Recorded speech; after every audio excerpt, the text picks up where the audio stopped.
After finishing the last Bond movie, I wanted to try and find something that I've never done before. And I kept reading scripts and there was nothing that I wanted to do. And eventually my agent and Pippa, who's producing this movie, said, why don't you just write your own script? And I made a lot of fuss about, I don't write, They said, just try. This film is very much Sam's passion project. It's a thing that he had in his mind for a number of years and was just looking for a way to get the chance to make it. The idea for the movie came from when I was a very small kid. My grandfather fought in the First World War. His name was Alfred Hubert Mendez, and he went to war in 1917. He was a messenger on the front lines, and he was given the job of carrying the message from post to post. And I started with this fragment, really. Cut. Very good. Blake, pick a man, bring your kit. The movie's based around the journey of two men, and I wanted the audience to have a relatively new experience with those men. I wanted to feel that they didn't know them. And it's a real luxury to be able to make a movie on this scale with two actors who really are, relatively speaking, new to the game. George Mackay and Dean Charles Chapman, who are playing Schofield and Blake, both of them are extraordinary young actors. George embodies some of the qualities that I was looking for. There's something about him that's slightly old-fashioned and internal. And then Dean Charles Chapman, who plays Blake, is a wonderful, instinctive actor. Must be something big if the General's here. You have a brother in the 2nd Battalion. Yes, sir. They're walking into a trap. Your orders are to deliver a message calling off tomorrow morning's attack. Fundamentally, it's a very simple story. Two men have about 8 hours to get from one part of the Western Front to another. Action! We've got to cross into enemy territory on a race against time to deliver a message that will save 1,600 lives. Let's talk about this for a minute. Why? If we're not clever about this, no one will get to your brother. I will. Blake is the heart of the film. It's Blake's love for his brother which accelerates the story and gets them moving. Come on! In many ways, the movie's about that friendship and what happens to it. They help each other, but in ways they don't really fully comprehend. If you don't get there in time, it will be a massacre. Good luck. From the very beginning, I felt this movie should be told in real time. Every step of the journey, breathing every breath with these men, felt integral. And there is no better way to tell this story than with one continuous shot. From the first moment I talked to Sam about the idea of it as a one-shot movie, I knew it was going to be really immersive. Stay low. It's meant to make you feel that you are in the trenches with those two young men. And the camera never, ever comes away from the two characters. Sometimes you have a camera being carried by an operator, hooked onto a wire, and the wire carries it across more land, and it's unhooked again. That operator runs with it, then steps onto a small Jeep, which carries him another 400 yards, and he steps off it again and goes round a corner. There's always that sort of get-out-of-jail card that you have with the movie. Well, we might be able to cut around this, or we might take that scene out. That's not possible on this film. The dance of the camera and the mechanics all have to be in sync with what the actor's doing. It's like a piece of theatre every take. Once it starts, it can't stop. If something goes wrong, you just have to keep going. And there were so many scenes that I just completely got lost in. I'm sorry! We're on commission. Let me through. Orders from the General. Sometimes a scene was 6 minutes long, and when they'd call cut, I would completely forget who I was, and I was Blake. If you told it in a conventional way, I don't think you would have felt the energy. You're always moving forward. You never go back. And the planning was absolutely key.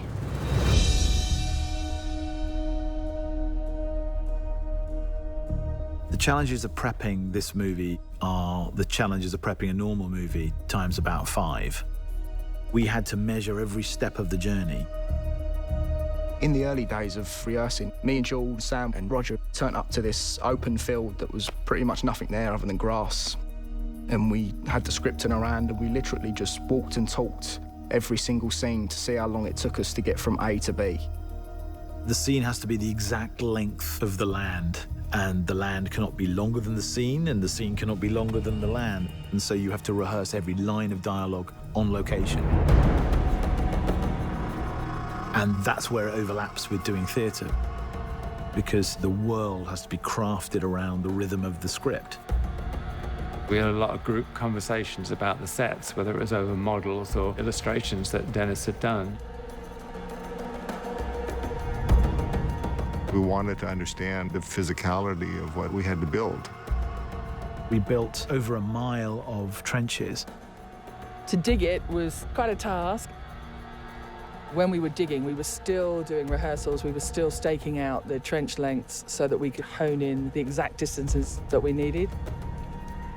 You almost have to change the way you think about how we view movies as a viewer and how we make movies as a filmmaker. The art department, more than anyone, has been really affected just figuring out the scale of how large these sets need to be. It's a highly choreographed piece, so every inch has to be accounted for. It was an amazing amount of work. Every place that we went was a magnitude of problems to solve. You have all these locations that are basically just ground, and you have to create something out of it. Roger and Dennis had to work together to figure out a set that could incorporate where the camera needed to be, making sure it felt natural and organic within the scene. With the timeline and the ticking clock, when you start the film, there's no turning back. And the myriads of problems that come up, everything will hit you, and everything did hit us in order to create the spaces that we did. Let's go back to one. This film does not take place in a series of interiors. This is endless exteriors. No location ever repeats, so you're constantly moving through landscapes.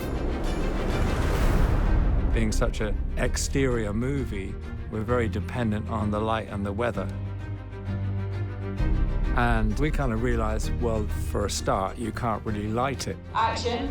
Because, you know, if you were running down a trench and turning around 360 degrees, there's nowhere to put a light anywhere. And because we were shooting in story order, we have to shoot in cloud to get the continuity from scene to scene. So some mornings the sun would be out and we couldn't shoot. So we would rehearse. And we're rehearsing. And then we'd be waiting around, everyone with their eyes up in the sky, trying to see how long it'd take for the sun to move behind the cloud. And as soon as it comes over, you've got this 5-minute window. Everyone would be like, come on, go, go, go. Go, go, go! So you are also in the lap of the gods. One of the key elements in realising this film has been Roger Deakins' input. From the very early days, Roger was right by Sam's side, working out exactly what it was that Sam was looking for. Anytime I shoot a film, I want to put the audience in this world. Whether it's a fantasy world or a real world like 1917. There's a scene where they had all these flares going up over the top of the town, and those flares were lighting the whole scene. So we needed to figure out how much time the flares needed to be in the air to get the look we were after. They had this model where they were testing which way the shadows moved. What was key was the way the light fell through the windows to create the shadow and the layers of light. It almost feels like the ground beneath his feet is moving because the light is moving. There's something nightmarish about it and strange. What Roger Deakins has done with this film is amazing. Some of the camera work just blew my mind. Roger is always so inventive. It was like no other form of filmmaking that I've ever experienced before. You have to construct a journey for the camera that's every bit as interesting as the journey of the actor. What I wanted was one ribbon, like a snake, moving forward, in which the information that you needed happened to fall in front of where the camera was pointing. The fact that we're moving always forward, it does have a compound effect, a gradual growing menace. And that constant sense of threat of what isn't seen, of what might be around the corner, is baked into the DNA of this movie. There is only one way this war ends. Last man standing. It's really important that we don't forget the people who fought in the First World War.